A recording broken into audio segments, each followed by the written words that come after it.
voudrais vous parler aujourd'hui, en ce mercredi 18 février, du masque. Nous portons des masques. Vous savez que le mot personne, persona, veut dire en grec masque. Et on parle aussi de mascarade. Et quelque part, beaucoup d'entre nous, nous portons des masques. C'est-à-dire nous empruntons une identité qui n'est pas la nôtre. Vous savez que au théâtre ancien, antique, on portait des masques. Dans l'opéra chinois aussi, on porte des masques. Alors, je crois qu'on n'emploie pas suffisamment ce mot-là. Tout le monde avance masqué, c'est le bal masqué. On prend le masque de quelqu'un d'autre, on emprunte la personnalité de quelqu'un d'autre, on se cache derrière une apparence, n'est-ce pas? Un faux semblant, un trompe-l'œil. Le masque, c'est un masque qui, bon, pas uniquement le masque visuel, mais le fait de lire, de jouer la musique de quelqu'un d'autre, c'est un masque. Le fait de lire le texte de quelqu'un d'autre, c'est un masque. Le fait de répéter ce que d'autres personnes ont dit avant nous, c'est un masque. Nous nous approprions, nous nous faisons prendre, passer pour ce que nous ne sommes pas. Quelqu'un peut porter on peut mettre un masque à un enfant d'une espèce de personnage extrêmement monstrueux, alors qu'en réalité, c'est un petit ange.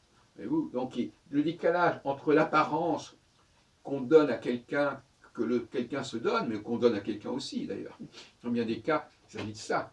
Quelqu'un qui fait une pièce de théâtre, il élabore des masques pour les comédiens. Hein. Eh bien, ça fausse, c'est très embêtant comme situation. Parce qu'on prend les vessies pour les lanternes. On prend le faux pour l'authentique. Et ça, c'est extrêmement fâcheux pour une société. Comment se protéger de ce phénomène des masques? C'est ça dont on devrait se poser la question. C'est un peu comme un virus au niveau du corps humain.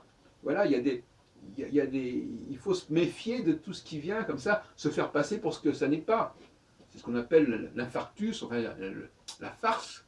C'est d'ailleurs quelque chose qui se fait passer pour être intérieur à la personne alors que c'est extérieur. Ce mélange, cette confusion entre l'extérieur et l'intérieur, on le trouve très bien sur le plan de la pathologie médicale, clinique. Il y a une très grande différence entre jouer un morceau qui a été conçu, qui a été produit par quelqu'un, et soi-même produire quelque chose, ça n'a rien à voir.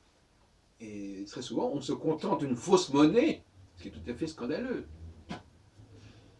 D'ailleurs, à certains moments, quand un compositeur a été primé, il est dans l'inhibition, et dans l'inhibition, il ne peut plus jouer. Il peut encore jouer éventuellement des pièces qui existent déjà, mais l'élan intérieur, l'élan vital intérieur, il est bridé, sinon brisé. Voilà. Donc finalement, on voit bien que c'est pas en vous servant du réchauffé. C'est vrai, par exemple, quelqu'un, il n'a pas de produits frais, n'a pas de fruits frais, n'a pas de viande fraîche, il va vous servir du saucisson, des biscuits, etc. Faute de mieux.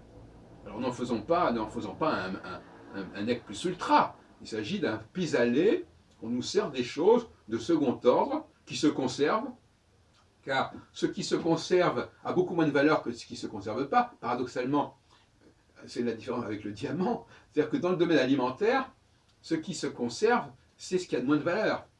Sauf dans le cas éventuellement du vin. Mais en général, la conserve, c'est quand même pas le top. En revanche, dans d'autres domaines, effectivement, ce qui dure a plus de valeur que ce qui est éphémère. Bon, c'est un paradoxe que je vous soumets. Donc, méfions-nous des masques, notamment les femmes qui portent souvent des masques. D'ailleurs, elles se maquillent. Elles ont cette habitude du maquillage, c'est-à-dire de se donner une apparence quelque peu autre que celle qu'elles ont réellement. Il y a une culture du masque.